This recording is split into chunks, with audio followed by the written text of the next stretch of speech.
Bom, então, olha só, a gente vai começar falando justamente da estática, e aí essa estática, do ponto de vista conceitual, né, e até mesmo didático, a gente vai trabalhar duas questões importantes, eu diria até dois conceitos relacionados à estática, que seria do ponto material e do corpo extenso.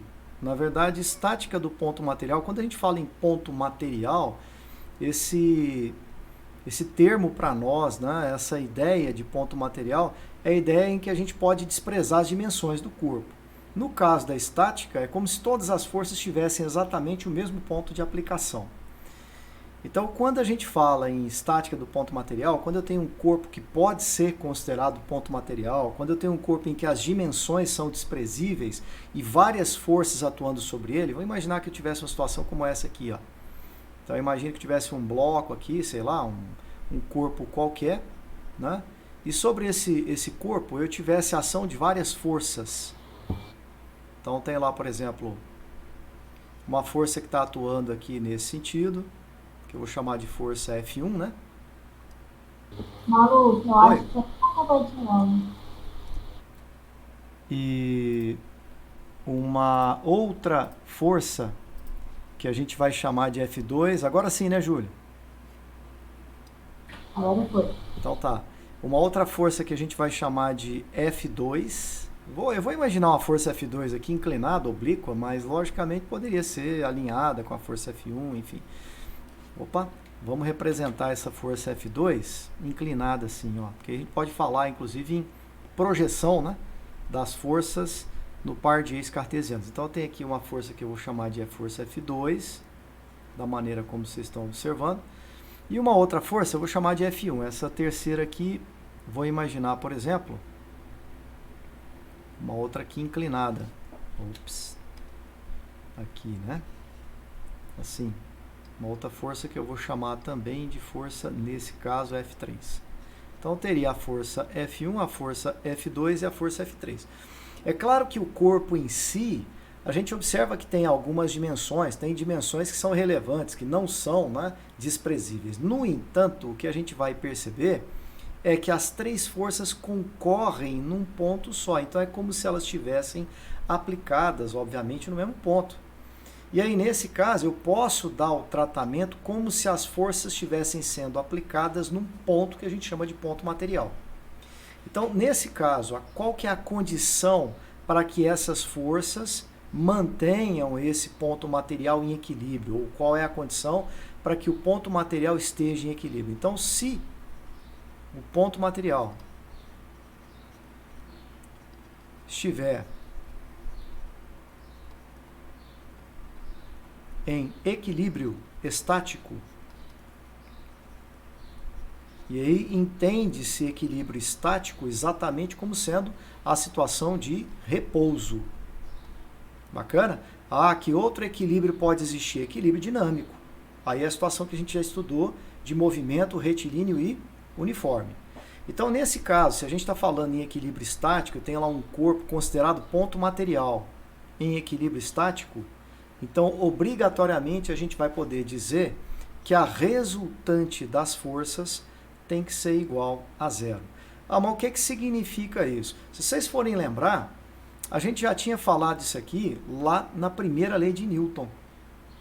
A primeira lei de Newton já tratava disso, porque falava que todo corpo livre da ação de forças, quer dizer, o que é corpo livre da ação de forças? Ou a resultante é zero, né? Ou a gente vai ter uma situação em que não há força nenhuma atuando, que é uma situação, uma hipótese, diria que é absurda. Então, se a resultante é zero, a gente já tinha lá da primeira lei de Newton, que é a lei da inércia, que todo corpo livre da ação de forças ou está em movimento retilíneo uniforme, que é o equilíbrio dinâmico, ou está em repouso, o que a gente está chamando, nesse caso, especialmente de equilíbrio estático. Bacana? Então a gente vai dizer, olha, se eu tiver 3 forças, 10 forças, 1000 forças atuando sobre um ponto material, sobre um corpo cujas dimensões forem desprezíveis, então a gente pode dizer que a resultante sendo igual a zero, esse corpo vai estar em repouso, deverá se encontrar na situação de equilíbrio estático. Como que eu posso trabalhar essas forças? Bom, logicamente, a gente já viu que geralmente a gente decompõe as forças oblíquas em dois eixos, um eixo X e um eixo Y. Então, se eu fosse estudar essa decomposição de forças, é lógico que eu precisaria conhecer os ângulos que cada um desses vetores forma com o par de eixos cartesianos, o eixo do X horizontal e o eixo Y vertical. Tá? Mas o fato mais importante é que, se eles estiverem em equilíbrio estático, a resultante das forças é zero. Beleza, é isso? Tranquilo? Eu vou pegar um exemplo simples de aplicação. Vocês vão observar que não tem segredo, isso é realmente muito fácil, mas que já serve para a gente contextualizar a ideia de equilíbrio, né, de um sistema considerado aí um ponto material. Então, eu vou fazer a seguinte consideração. Vamos pegar uma questão, inclusive, que está lá na nossa lista, né, do que eu baixei do Projeto Medicina. Eu já vou inserir ela aqui para a gente já fazer uma aplicação disso. A gente percebe, por exemplo, que nós temos nesse sistema uma situação com uma disposição de dois corpos que são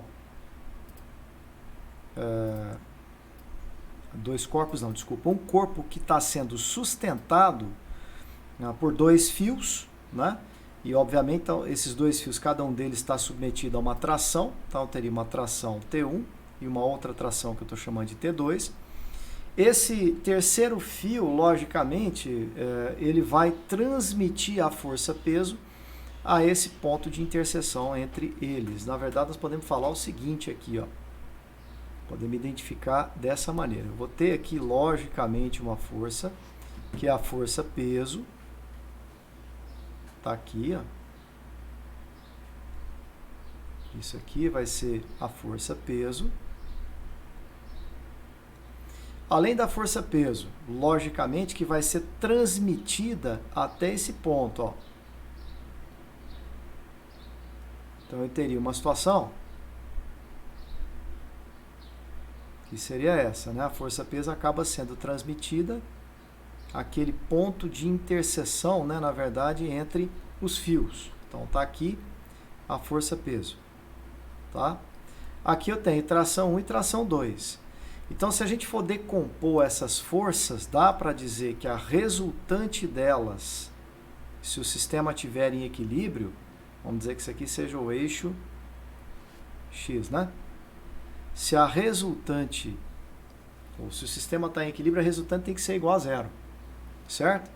Então, está aqui o eixo do X. Poderia também decompor isso aí ao longo do eixo Y, assim, né? Podemos montar um eixo aqui, e representar dessa forma. Está aqui o meu eixo Y. E aí eu vou ter uma condição de que, se a gente projetar essa força na direção de X, a projeção dela na direção X aqui vai ser T2 que multiplica o cosseno desse ângulo. Dá para a gente dizer que esses dois ângulos, esse cara aqui, né, seria o ângulo θ2, porque eles são alternos internos. Esse cara aqui vai ser o ângulo θ1. Eles são alternos internos. Então, essa projeção, na verdade, desse vetor aqui, seria tração T2 que multiplica, que seria T2 vezes o cosseno do ângulo θ2. Da mesma forma, se eu for projetar essa força aqui na direção do eixo X, a gente então teria uma situação, né, com uma força aqui, que seria uma força T1 que multiplica o cosseno do ângulo θ1. Dá para então dizer, daria para a gente falar, né? Se a resultante é zero, ela tem que ser zero em x e em y. Então eu poderia falar que T2 que multiplica o cosseno do ângulo θ2 deveria ser exatamente igual a T1 que multiplica o cosseno do ângulo θ1. Isso para que a resultante em x fosse zero. As projeções em y, a gente também vai observar para cada uma delas. Eu vou ter uma aqui e outra aqui. Vou representar um pouco deslocado para ficar mais fácil. Porque, na verdade, nós teríamos duas forças com a mesma direção y e mesmo sentido para cima, né? Eu teria uma força aqui e outra de cá. Como se eu tivesse T1 vezes seno de θ1 E aqui embaixo, T2 vezes seno de θ2. Seno de θ2. Eu vou falar uma coisa para vocês, não gostei desse desenho meu não, viu? Eu vou apagar esse trem aqui. Não está dando para enxergar direito isso. Aí fica complicado vocês entenderem e eu realmente não vou querer. Vou fazer o seguinte. Ó, vou apagar esse aqui. Vou copiar essa figura de novo, jogar numa nova página, a gente amplia a página inteira. Aí fica bacana de entender. Desse jeito aqui parecendo uma fonte tamanho formiga, não dá, né? Então vamos aumentar isso aqui, que aí fica melhor da gente enxergar. Agora sim. Então o que eu queria discutir com vocês, vou passar os dois eixos primeiro, certo? Então esse cara aqui vai ser o eixo. Esse cara aqui, a coordenação hoje está muito boa não, hein? Esse cara aqui vai ser o eixo X, certo? E esse outro eixo aqui vai ser o eixo Y, por exemplo. Tá aí. Que a gente vai usar para justamente projetar os vetores. Certinho? Então tá aqui eixo do X e aqui tá eixo Y. Essa força tração T2, eu vou até aumentar aqui a espessura e vou representar isso aqui, ó. Tração T2 é esse vetor aqui. Fica mais fácil da gente enxergar. Tá aí a tração T2. E a tração T1 vai ser esse outro vetor que vai sair para cá, ó. Pronto. Aí a gente consegue decompor isso de forma mais bacana. Então tenho lá a tração T2 é essa. Quando eu fizer a projeção da tração T2, ó,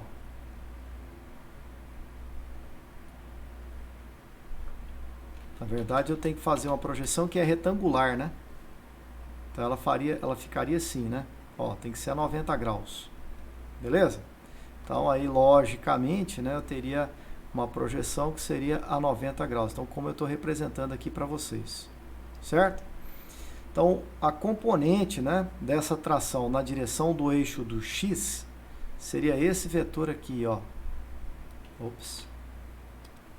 Esse vetor aqui vai ser a componente em X da tração T2. Tá aí.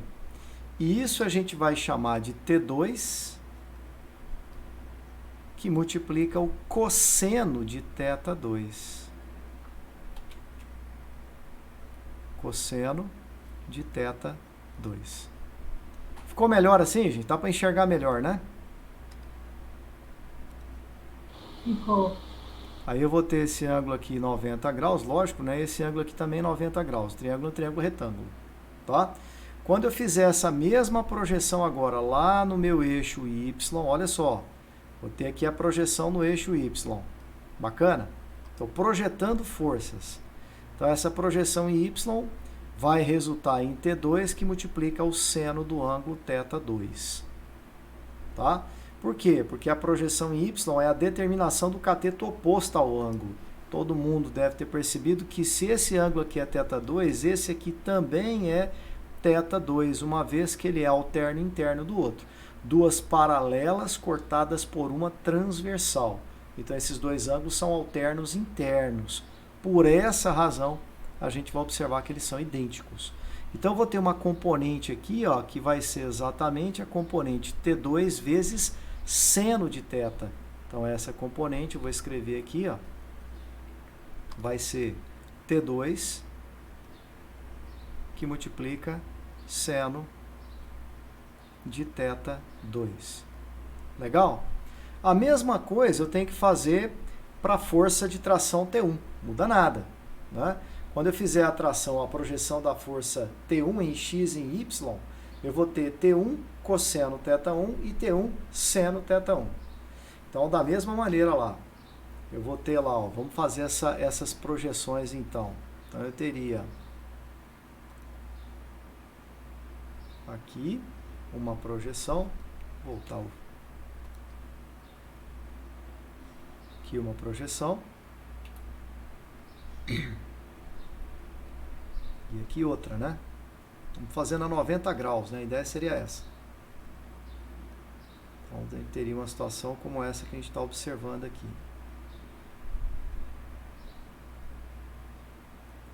E aí, logicamente, vamos representar o vetor em verde. Eu vou ter, né, uma componente em x, que seria essa.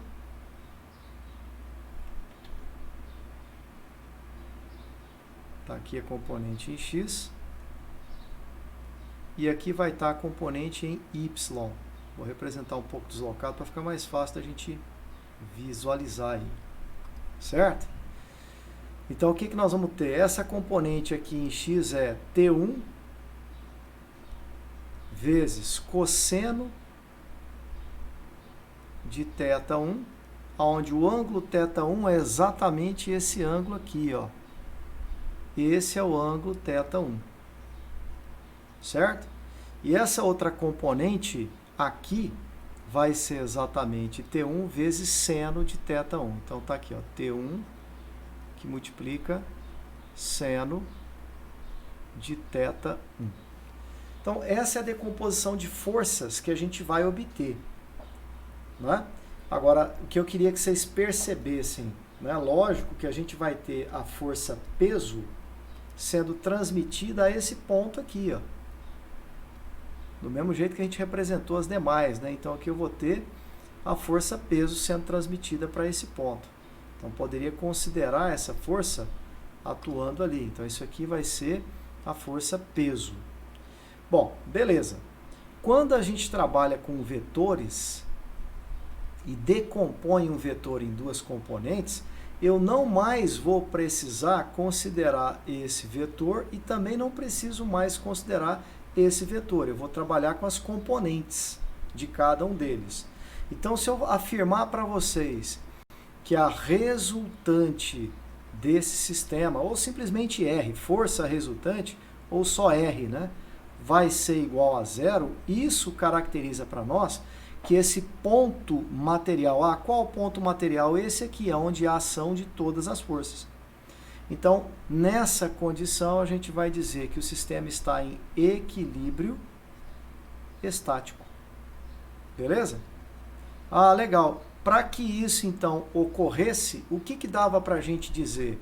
Dava para a gente dizer, considerando que a resultante em x tem que ser igual a um vetor nulo, igual a zero, a gente poderia dizer, portanto, que T1 que multiplica cosseno de θ1 tem que ser igual a T2 que multiplica cosseno de θ2. Isso para que a resultante em x fosse igual a zero. Além disso, o que eu tenho? Eu tenho a necessidade de observar que para a resultante ser zero, ela tem que ser em y também igual a zero. E se isso for observado, a gente vai chegar à conclusão do quê? De que T1 seno θ1, T1 que multiplica seno de θ1 mais T2 seno θ2, que são as projeções em y de cada uma dessas forças, tem que ser igual, tem que equilibrar a força-peso. Isso para que a resultante em y seja igual a zero. Toda vez que vocês forem olhar um sistema como esse aí, um sistema onde as forças são orientadas, atuam no mesmo ponto característico, então a gente pode falar que a resultante, sendo igual a zero, o corpo está em equilíbrio estático. Essa é a condição importante aí. Bacana? Bom, aí para resolver o exercício, logicamente, né? Vamos ler o que ele perguntou lá. Ele fala assim, o corpo de peso P está suspenso por 2 fios. Aí ele diz que a força de tração 1 é dada por quem? Bom, como é que eu posso fazer para calcular a força de tração 1? A tração 1 vezes o cosseno de θ1 é igual a tração 2 vezes o cosseno de θ2. Mas eu vou ter que comparar também com a força peso. Então vamos fazer o seguinte. Vamos reduzir aqui e vamos desenvolver aqui mesmo. Vamos fazer assim, ó. Posso afirmar para vocês que, em função do que ele está dizendo aí, né? Olha só. Eu vou desenvolver aqui o seguinte. Tração T1 vezes cosseno de θ1 é igual a T2 cosseno de θ2. Eu não tenho nenhum ângulo. Quer dizer, o problema é literal. Como ele está pedindo para a gente encontrar uma das trações, que na verdade é a tração T1, então eu vou isolar justamente a tração T2. Então o T2 aqui, por exemplo, esse cara aqui, ó, vai ser igual. Então fica T2, T2,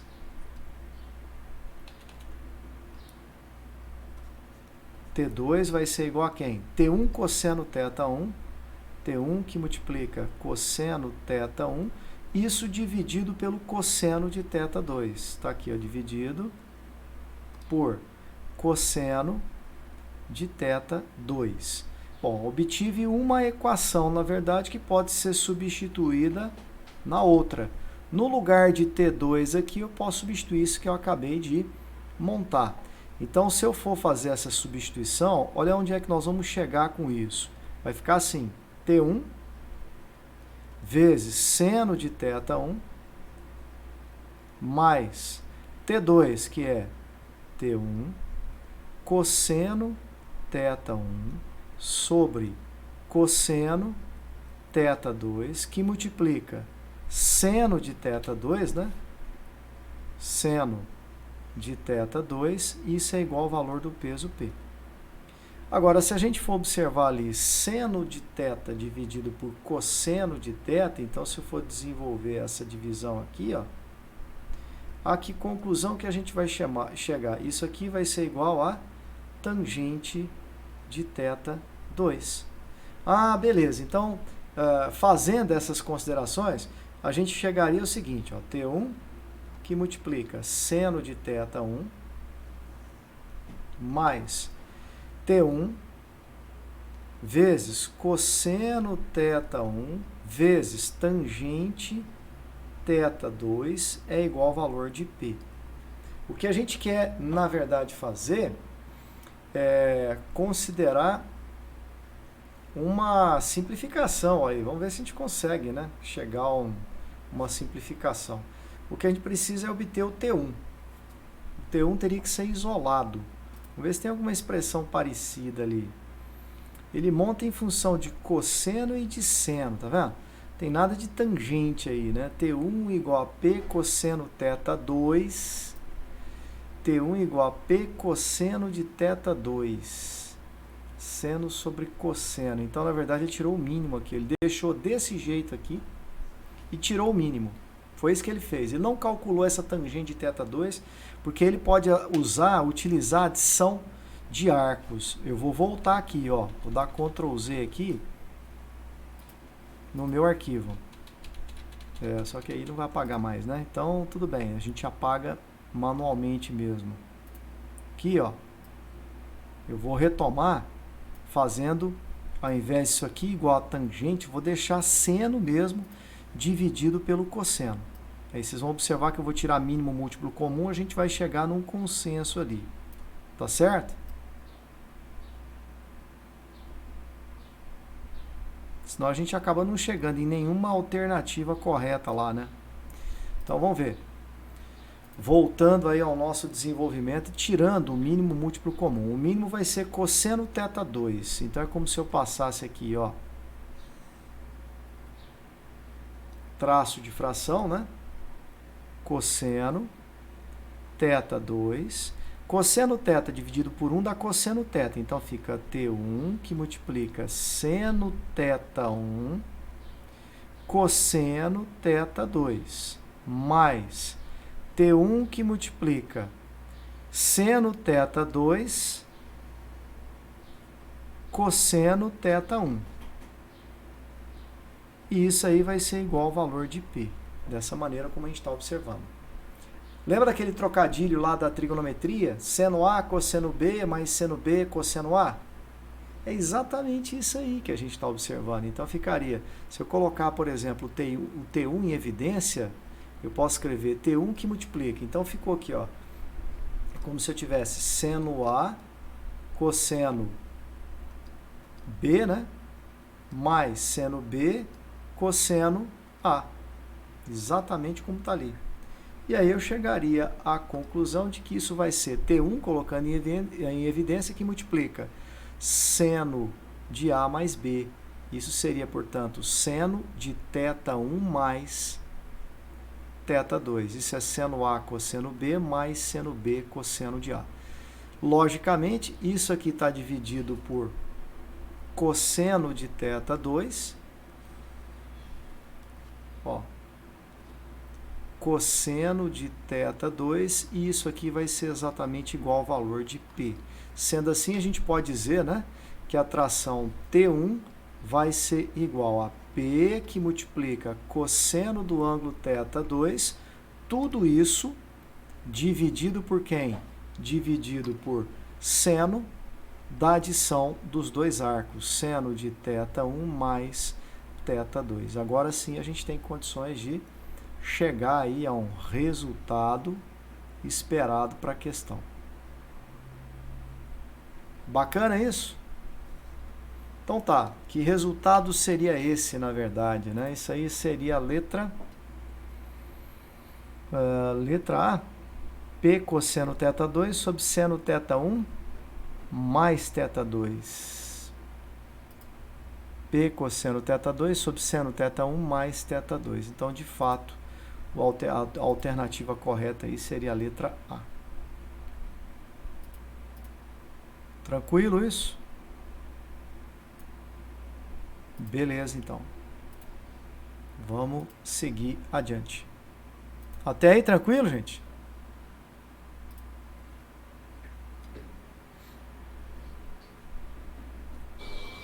Né, Malu? É meio, assim, eu acho que é muita, que a gente usa muita matemática nesses exercícios de estática, principalmente trigonometria, né? De física, a física, se falar física, Maluf, acabou aonde a física? Acabou aqui, ó. Daqui pra frente é matemática. É trigonometria, igualar a projeção de um vetor a outra, igual eu fiz aqui, ó, T1 cosseno θ1 igual a T2 cosseno θ2, depois fazer o equilíbrio, né, das componentes em Y, isolar uma variável, substituir na outra, depois reconhecer que ali a gente acaba caindo na adição de dois arcos, enfim. Então é matemática mesmo, é mais matemática. Tá certo? Beleza? Bom, vamos seguir adiante. Eu vou falar sobre centro de gravidade ou centroide de massa, para a gente poder observar essa questão, e aí a gente já vai discutir isso logo na sequência.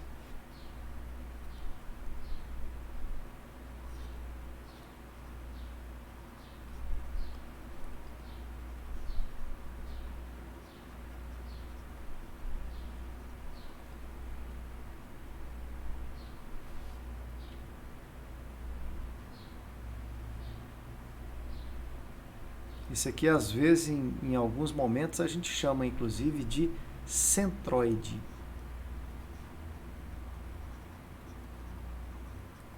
E de uma maneira, de uma forma mais simples, de centro de gravidade.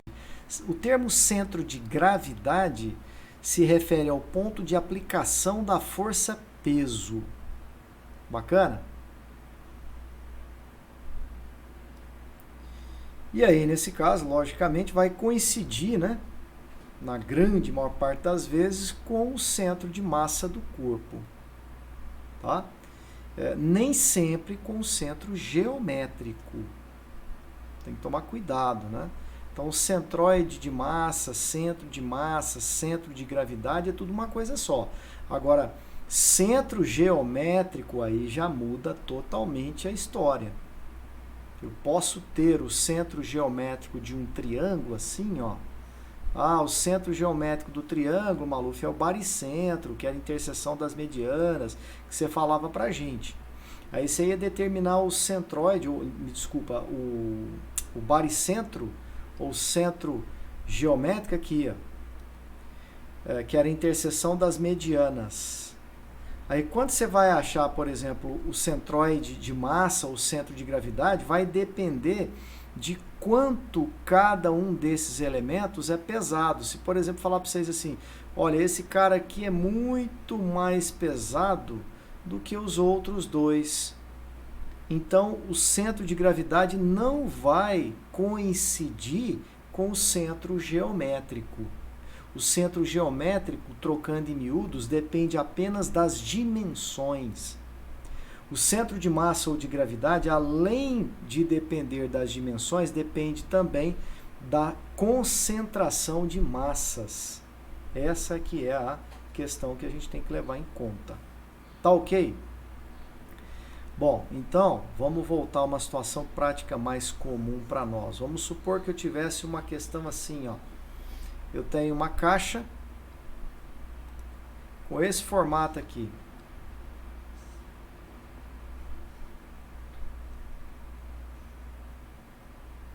Aí eu resolvo apoiar uma outra caixa igualzinha a essa sobre ela. Ou pelo menos parecida. Vamos dizer uma outra caixa aqui, ó.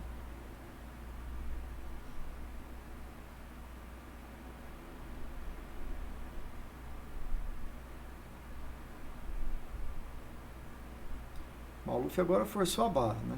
Forçou a barra.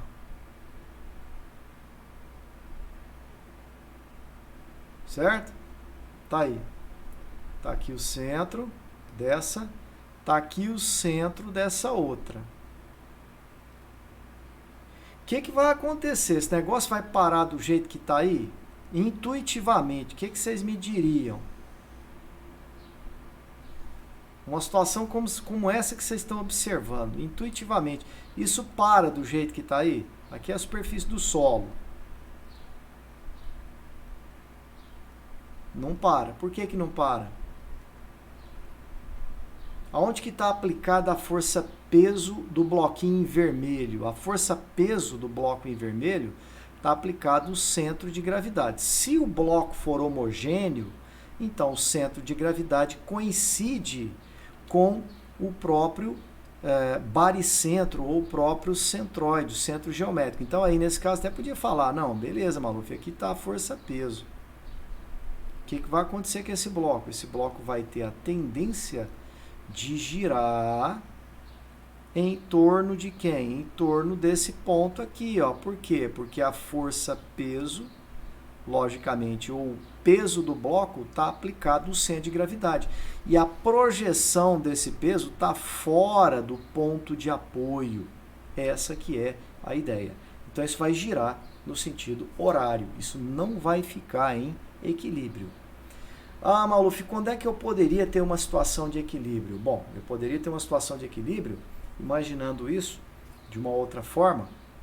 Nós poderíamos construir também um bloquinho, uma sequência de blocos, né? Aqui, ó, vamos diminuir o tamanho do bloco, fica mais fácil. Então, eu teria aqui um bloco, se fossem todos eles iguais, né? Aí a gente teria uma situação assim, ó.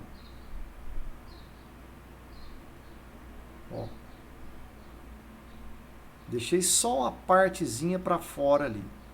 Tá vendo? Aí eu venho e posiciono o outro aqui, ó. Vou deixar também só uma parte pequena ali para fora.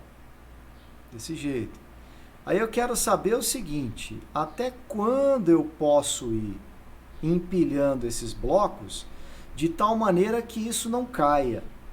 Essa que é a ideia. Aí a gente traz a ideia de centro de massa. Por exemplo, eu posso observar de forma isolada um bloco em relação ao outro, em tese, o ponto de aplicação da força-peso está dentro do apoio. Vou chamar esse bloco aqui de bloco A, bloco B e bloco C. Os três, na verdade, o bloco C tem o centro de gravidade, né, que passa dentro da região que é o bloco B, quer dizer, seria um apoio necessário para ele. Se eu fosse representar essa força, inclusive, a gente teria uma situação como essa aqui, ó.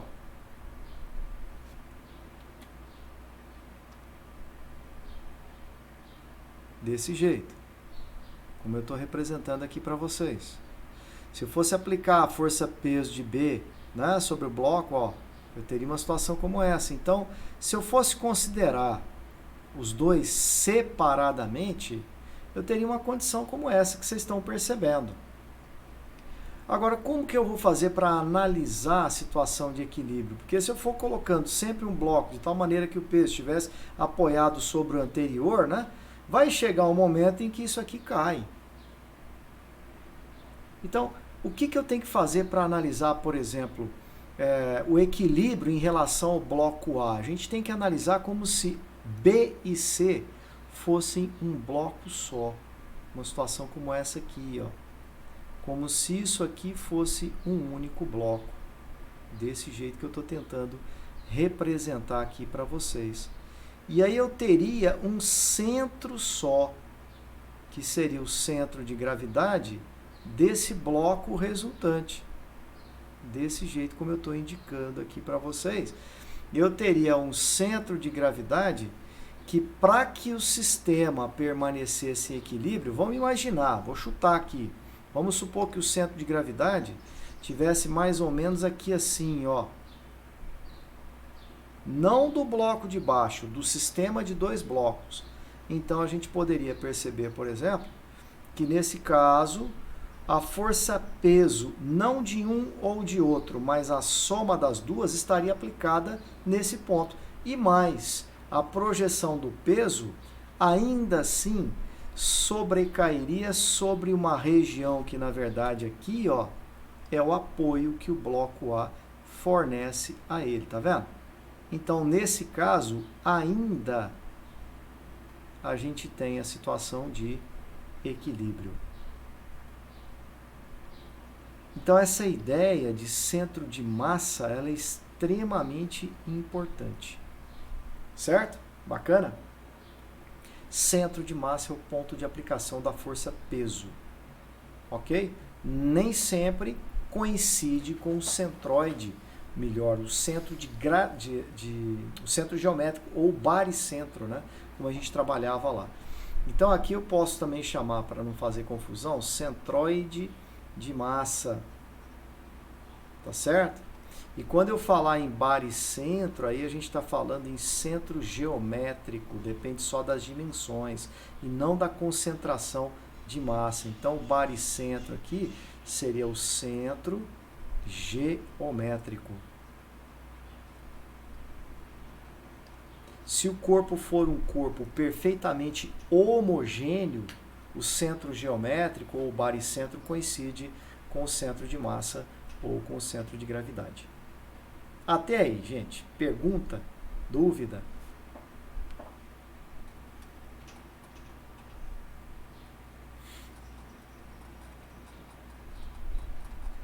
Vou mostrar para vocês um problema de aplicação disso aí.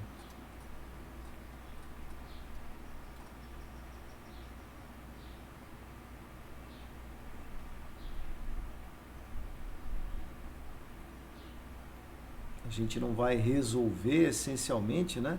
Mas a gente vai discuti-lo, porque eu ainda preciso falar sobre equilíbrio de corpo extenso.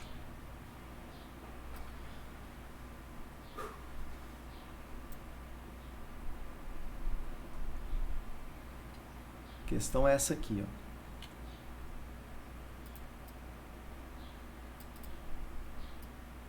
A questão que a gente tem diz lá pra gente assim: um robô equipado com braços mecânicos é empregado para deslocar cargas uniformemente distribuídas em caixas cúbicas de lado igual a 60 centímetros. Suponha que o robô possa ser considerado como um paralelepípedo retangular de base quadrada, de lado 80 centímetros e massa 240 kg. Também uniformemente distribuída. Suponha também que os braços mecânicos tenham massa desprezível e que a carga permaneça junto ao robô, como está indicada lá.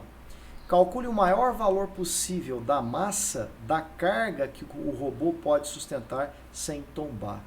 Então, lógico que isso passa também pela determinação de centro de massa, centro de gravidade. Se eu pegar os dois blocos, exatamente esses dois corpos, né? Essa seria a ideia. Se eu pegar os dois blocos, os dois corpos, e determinar o centro de gravidade. Vamos supor que o centro de gravidade fosse esse ponto aqui, ó. Esse ponto aqui. Ao determinar a ação da força-peso, que vai estar sempre dirigida verticalmente para baixo, vocês vão perceber que a linha de ação da força-peso passa dentro do apoio da base desse robô. Se por acaso eu colocar um peso aqui muito mais denso, né, um corpo muito mais pesado do que o próprio robô, esse centro de gravidade vai se deslocar.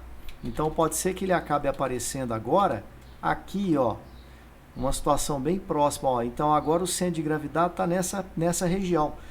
Vamos supor que o robô fosse um material, na verdade, como se fosse um material mais leve, menos denso, né? E aqui a caixa fosse um material mais denso. Madeira, por exemplo, e aqui aço. Legal?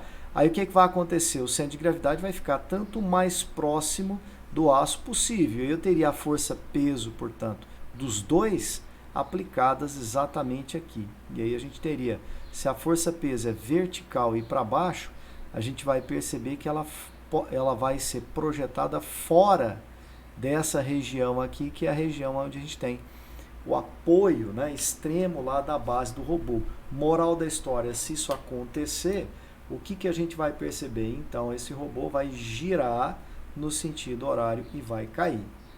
Então, se a projeção da linha do peso de um corpo estiver projetada fora do plano da base, dos limites da base desse corpo, a gente vai observar uma rotação. E aí eu não tenho uma situação de controle, eu não tenho uma situação de equilíbrio, na verdade, né?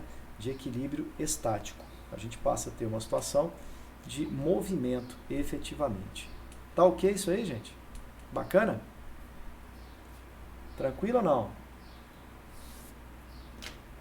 Nós vamos deixar para resolver esse exercício depois que a gente falar de estática do corpo extenso, depois que a gente falar de momento ou torque de uma força. Ok? Então agora vamos falar sobre isso, né? Estática do corpo extenso ou momento ou torque de uma força. Estática do corpo extenso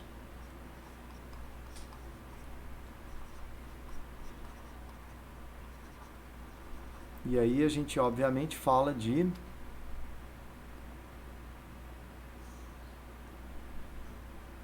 a situação de equilíbrio, né? Primeiro a gente vai definir o que vem a ser o torque de uma força. Torque gerado por uma força. Torque gerado por uma força.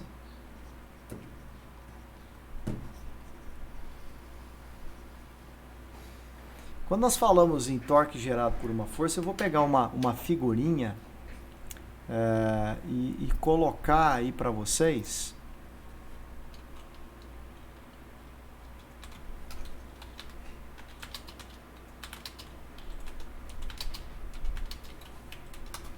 Para ficar mais fácil de entender.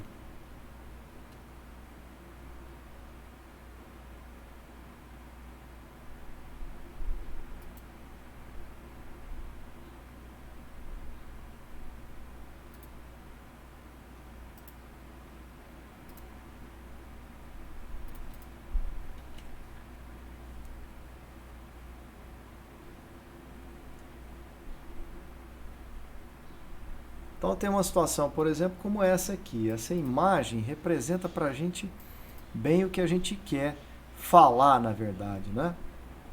E tem uma força F que está aplicada fora, logicamente, do eixo de um parafuso, né? Ou de uma porca de fixação, tá? E aí, nesse caso, a gente está querendo apertar ou desapertar essa porca de fixação. Eu estou tendendo a girar isso aqui. Em que sentido? Como vocês estão percebendo? A girar no sentido horário. Não seria esse o efeito da força que a gente vai observar atuando lá sobre a chave? Esse efeito de rotação gerado pela ação de uma força é que vai ser chamado de torque. Aí como é que eu calculo esse efeito de rotação ou torque gerado por uma força em relação a um ponto? O torque, que também é conhecido como momento de uma força. Tem que tomar cuidado, porque a gente falou em quantidade de movimento ou momento linear, certo? Torque ou momento de uma força é a mesma coisa. Então, o torque, por exemplo, se eu chamar esse pontinho aqui, ó, de ponto O. Então, o torque em relação ao ponto O, gerado pela força F, né? Vamos até fazer assim, o torque gerado por F em relação ao ponto O, vai ser igual a quem? A gente, por convenção, considera que no sentido de rotação horário, o sinal do torque é positivo. Do anti-horário é negativo. Se você quiser considerar o contrário, tanto faz. Tanto faz. Então, o torque gerado pela força F em relação ao ponto O é a tendência de rotação que essa força gera em torno desse ponto. E esse torque vai ser o quê? Vai ser o produto do módulo dessa força pelo módulo da distância medida na perpendicular. Então é interessante aqui, né, porque essa distância, ó, é a distância entre a direção da força e o ponto considerado. Então aqui, ó, é a distância entre a direção da força e o ponto considerado. Essa distância vai valer 20 centímetros, na verdade, né, como a gente está observando aqui. Então, se eu fosse calcular o valor desse torque, né, o torque gerado pela força F em relação ao ponto O, como a força vai tender a girar no sentido horário, esse torque é positivo, então seria mais o valor da força, que é F mesmo, vezes a distância 0,2 metros. Isso aqui daria 0,2 newtons vezes metro. Aqui tem que tomar um cuidado danado. Se for Unicamp, FUVEST, né, e etc., Newton vezes metro, a gente já estudou. Isso é força vezes locamento, isso é joule, é unidade de energia, só que aí é joule quando a gente estiver calculando trabalho. Aqui eu não estou calculando trabalho, aqui eu estou calculando torque. Certo? Então, Newton vezes metro, aqui é Newton vezes metro, não é joule. Ficou clara essa ideia aí para vocês?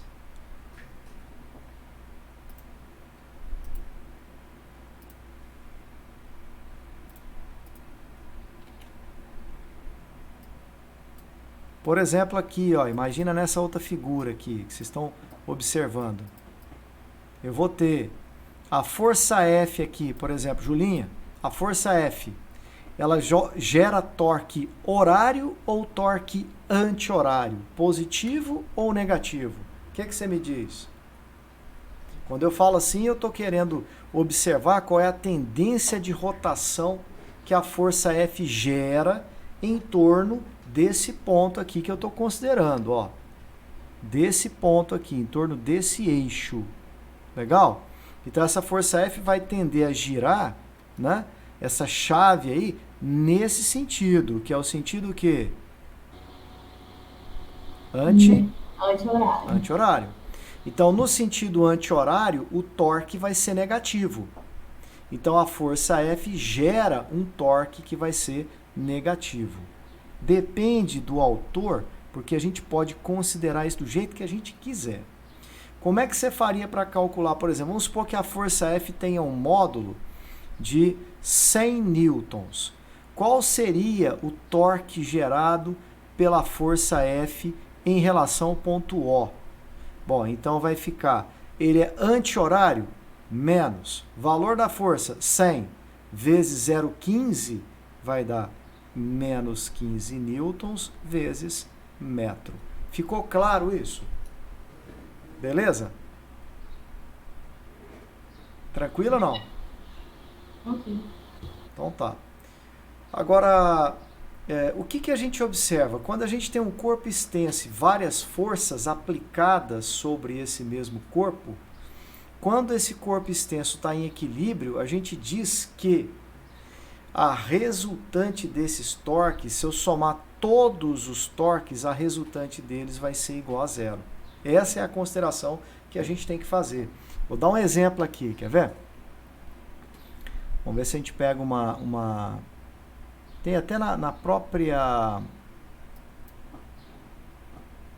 lista uma questão interessante falando exatamente sobre isso aí.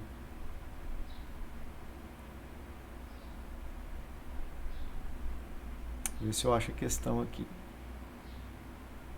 Essa aqui, interessantíssima. Fácil, mas importante para nós. Vocês vão entender direitinho isso aqui.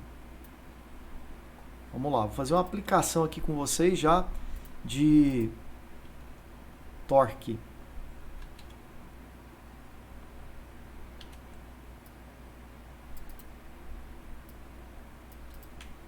Então, olha só.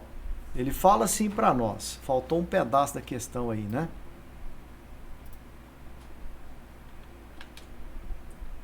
Aí não tem jeito.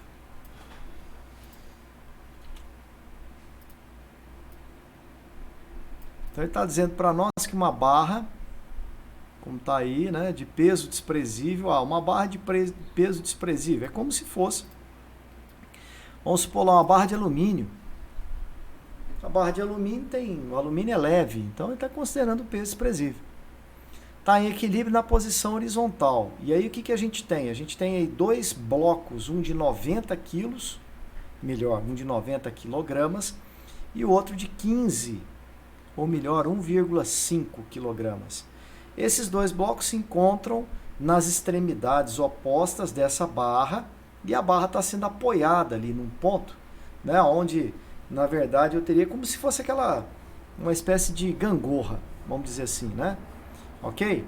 Em parques de diversão, o pessoal tem muito isso aí, em parques de criança, só que aí geralmente o ponto de apoio é aqui o meio, não é? Aí você tem uma criança que aplica o peso aqui e a outra criança na parte ou na extremidade oposta, só que aí geralmente o apoio está no centro. Legal? Nesse caso ele não colocou o apoio no centro. Eu vou chamar então esse ponto aqui, que seria a posição de tal apoio, de ponto A. Bacana? Beleza? Esse corpo de 90 kg de massa, ele não deu o tamanho do corpo. Não falou. Então eu vou considerar o seguinte. Eu vou dizer que essa massa de 90 kg, o peso equivalente a ela, em tese, deveria ter sido considerado no centro aqui, ó. No centro de gravidade. E aí eu teria a força-peso aqui, ó. Só que eu não sei quanto vale o tamanho desse bloco, ele não me disse. Então, olha só, as massas 90 e 1,5 se encontram em sua extremidade, sendo que o ponto de apoio está a 40 centímetros da extremidade direita e ele pede o valor da distância x. Então, eu vou, para simplificar o exercício, considerar o seguinte. Vou considerar como se nós tivéssemos o ponto de aplicação da força-peso na extremidade da barra. Assim, ó. Bacana? Ah, Malu, você está simplificando? Com certeza. Porque ele não me deu a dimensão do bloco. Então, vou considerar que aqui eu tenho 900 newtons de força, peso, e do outro lado eu vou ter, obviamente, 1,5 vezes 10 vai dar o quê? 15 newtons de força. Estou fazendo massa vezes gravidade. Então, aqui eu teria 15 newtons de força, como vocês estão percebendo. Bom, aí o que acontece? Em relação a esse ponto A, essa força aplicada à esquerda vai tender a girar esse bloco no sentido anti-horário, que é esse sentido. Então, eu posso falar, a força de 900 newtons gera momento anti-horário. E a força de 15 newtons gera momento horário. Um é positivo e o outro é negativo. E aí vem a questão, moçada. O que eu posso dizer em relação a isso aqui? Eu posso falar para vocês que se o corpo extenso, e agora é um corpo extenso, não é ponto material mais não. As dimensões têm que ser levadas em conta. Se o corpo extenso está, ou estiver, né, em equilíbrio estático,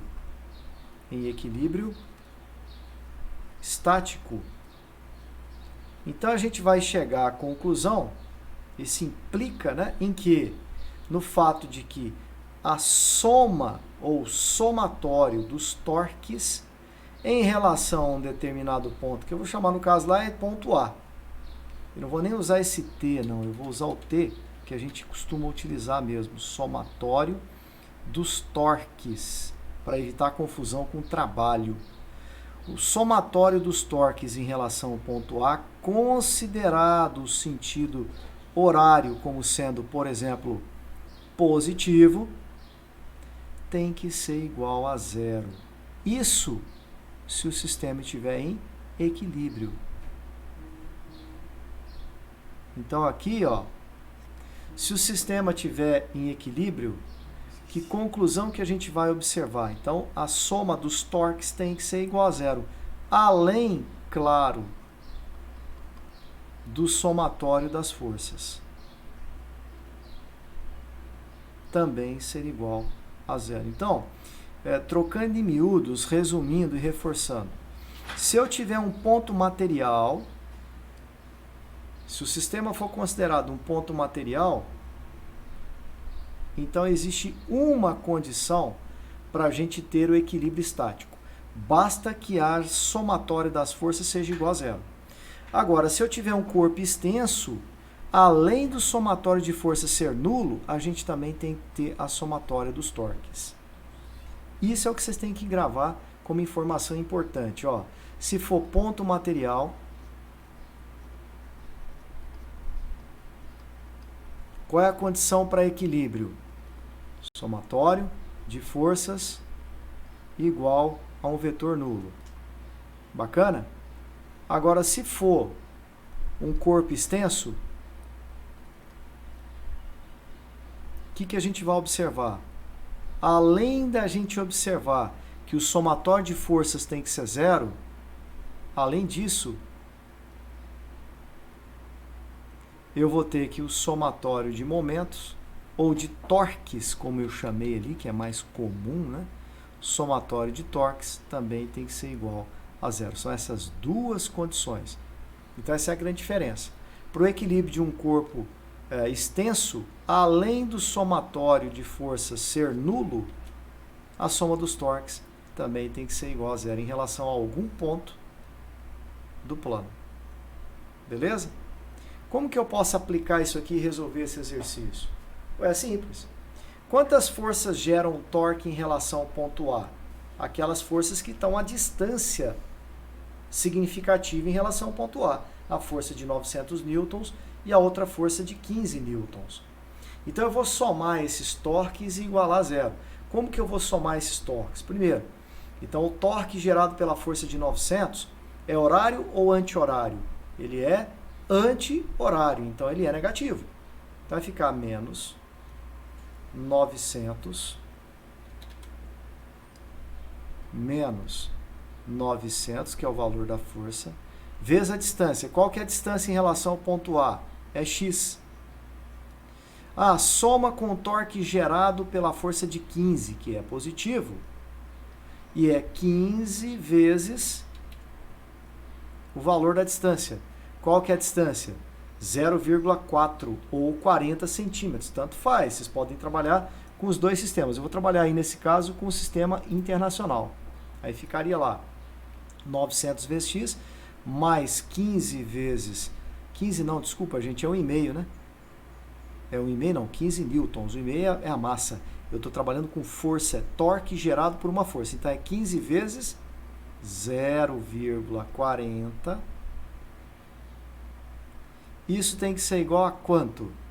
Tem que ser igual a zero. A soma dos torques tem que ser igual a zero. Então, fazendo as contas, eu teria lá 900 vezes x, ou 900x, né? 900x tem que ser igual a 15 vezes 0,40. Quanto que dá 15 vezes 0,40? 15 vezes 0,4 vai dar 6, né? Aí ficaria que x vai ser igual a 6 dividido por 900. Isso aqui vai sair em metros. Isso, então, dividido por 900 vai dar 6 dividido por 900, 0,67 vezes, na verdade seria 6,67 vezes 10 a menos 3. Isso daria em milímetros. Então seria 6, isso aqui em metros, né? Lógico. 6,67 milímetros, porque 10 a menos 3 é o prefixo mili.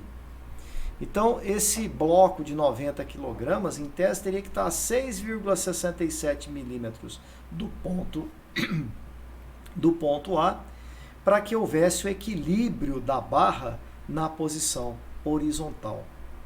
Então, reforçando nesse caso, é interessante que aí não tem, né? Qual o valor da distância x do apoio até a extremidade esquerda para manter a barra em equilíbrio? Eu tô achando que isso aí tá errado, não deve ser 1,5 kg não, viu?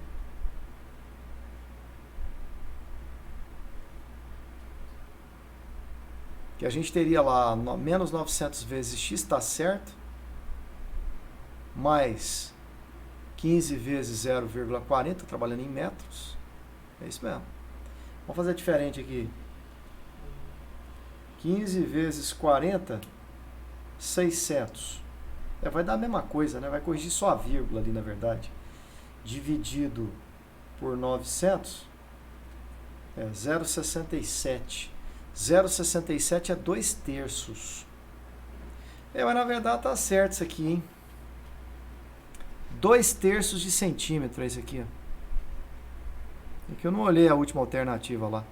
2/3 de centímetro é 0,66667 no final. Então poderia ser isso, ó. Se a gente aproximasse centímetros. E isso aqui vai ser a mesma coisa de 6,67 milímetros. Foi só uma jogadinha que ele fez em relação aí à questão da unidade. Bacana? Dúvida nisso?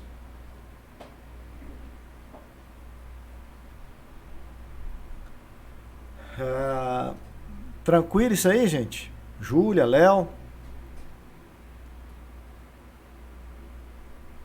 Tranquilo, mano. Então tá. Não mais sentido agora. Quando você estava explicando, eu estava meio perdido, mas aí agora eu consigo pegar. Com aplicação numérica sempre facilita, a gente acaba enxergando o conceito, né? Lembra que torque é força vezes distância. Essa que é a ideia. Então, se o produto, por exemplo, dessa força que a gente está considerando aqui, né? Ó, estamos considerando essa força aqui de 900 newtons. Se o produto dessa força por essa distância for igual ao produto dessa força por essa distância, então a tendência de girar a barra no sentido anti-horário vai ser a mesma tendência de girar a barra no sentido horário. Então, se eu somar os torques, isso vai dar 0 e, obviamente, a gente tem a situação de equilíbrio. Bacana? Show de bola. Tem uma outra condição que daria para a gente reforçar, falar, é a seguinte. Aqui, ó. Olha só.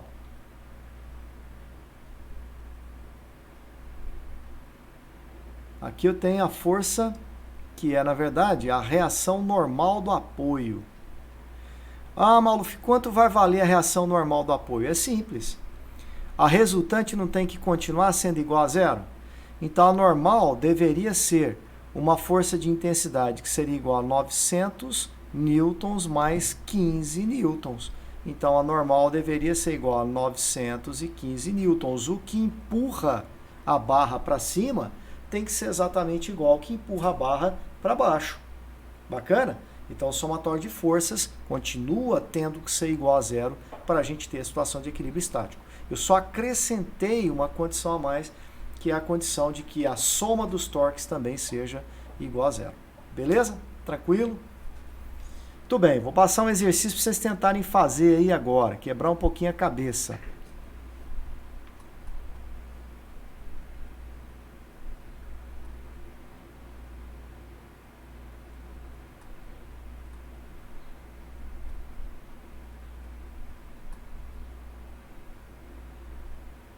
Essa aqui parece uma questão até bem bacana mesmo, hein? Estou analisando aqui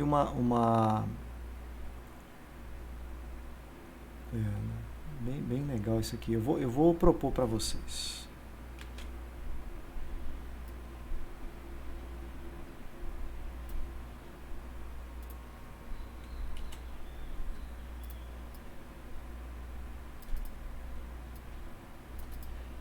Então vai lá, tenta desenvolver esse exercício, vamos ver se vocês conseguem montar aí uma sequência lógica bacana.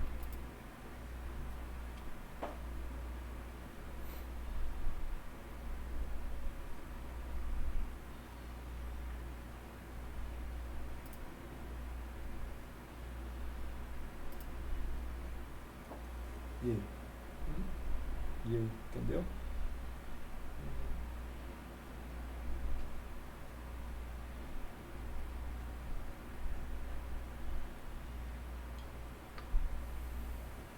Calor demais, né?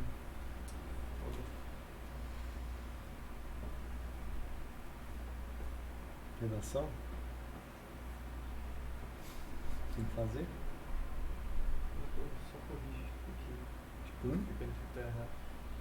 Mas só corrige explicando que tá errado no resto do pessoal. Mas nunca. Eu tô aqui porque sabe me chamar, eu.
Cara, que calor infernal esse. Isso. Hã? Usa esse aqui, velho. Hã? Usa esse. Não funciona, velho. Sério? Não, é lá. Aquele ali, esse aí tem microfone e headphone junto. Só por isso? É, lá a entrada é só de um, não é de dois. E daí? Hã? Não funciona, e daí não funciona.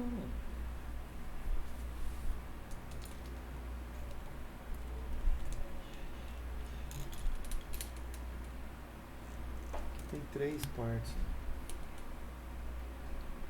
1, 2, 3. Esse aqui tem 2 só. Ah. Porque esse tem um canal a mais, que é um canal de microfone. Entendeu? Entendeu?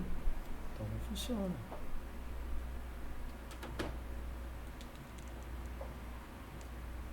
Esse aí é para celular, não é para computador. Eu já usei. Hum? Eu já usei antigamente. Aí você coloca em curto-circuito. Mas já consegui usar, não sei não como que eu usei não.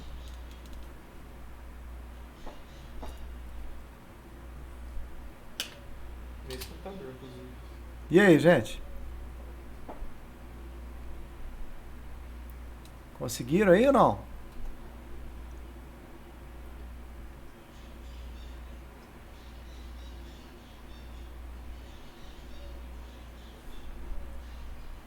Ele fala assim, ó. Acompanha comigo aí. Vocês estão me ouvindo, gente? Tá ok aí? Tá. Então ele fala assim, a barra é uniforme. Bom, se ela é uniforme, lógico que o peso está aplicado no meio dela. É isso que ele está querendo dizer. A barra é uniforme, pesa 50 newtons e tem 10 metros de comprimento. Faltou unidade aí, né? Mas embaixo ele coloca. O bloco D pesa 30 newtons e dista 8 metros de A. A distância entre os pontos de apoio da barra AC é 7 metros. Calcular a reação na extremidade A. Então, na verdade, é o seguinte. Eu vou representar o que está acontecendo aqui. Vou ter, por exemplo, uma situação em que eu tenho a barra AB com um peso de 50 newtons. A força-peso da barra AB tem que estar aplicada no meio dela. Eu vou até fazer diferente isso aqui. Vou recortar esse negócio e vou representar maior ali para nós. Ó. Fica economizando espaço aí, depois fica ruim demais, né? Tem que refazer tudo. Então, tem uma situação assim, a barra B, a gente vai ter, portanto, uma força aplicada aí, né? No centro de gravidade da barra B. No centro, por quê? No centro, porque a barra é uniforme.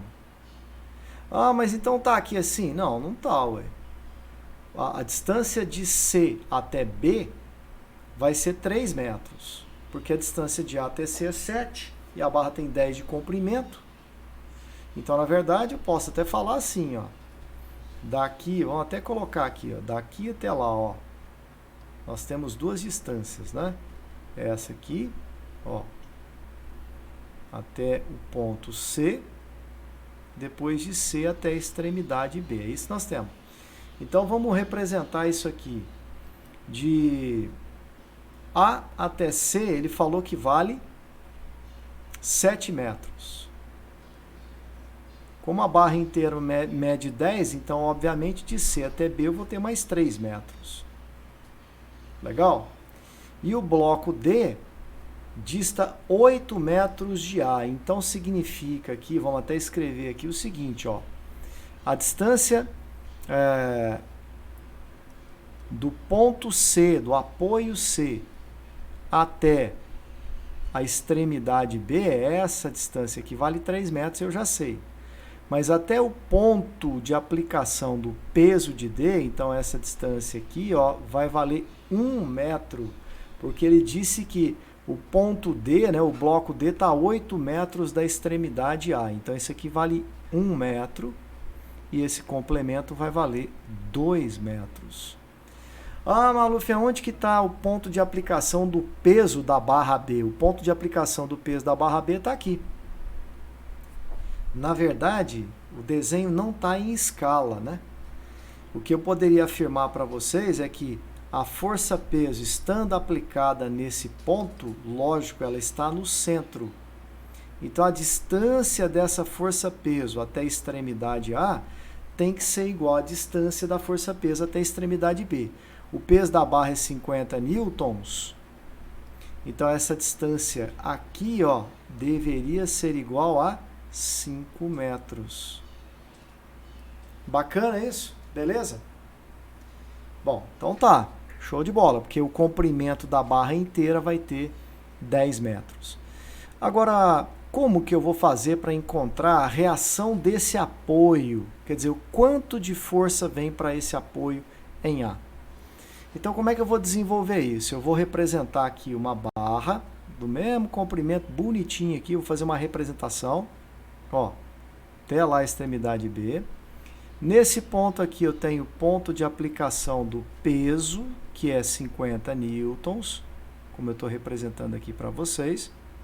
Tá lá, então essa força aqui vale 50 newtons. Aqui eu tenho uma força que vai ser vertical e para cima. Quando a gente observa isso aqui, a gente não sabe o efeito resultante, na verdade, das forças. Eu não sei se há uma tendência de rotação aqui da barra no sentido horário ou no sentido anti-horário. Então, o que eu vou fazer? Eu vou representar a ação das forças que eu sei o sentido delas. Aqui é de 50 newtons, é o peso da barra vertical para baixo. Aqui é onde o bloco D também está apoiado, também tem uma outra força que vai atuar verticalmente para baixo. Que é o peso do bloco D. Então, ele vai estar empurrando aqui para baixo com uma força um pouco menor, né?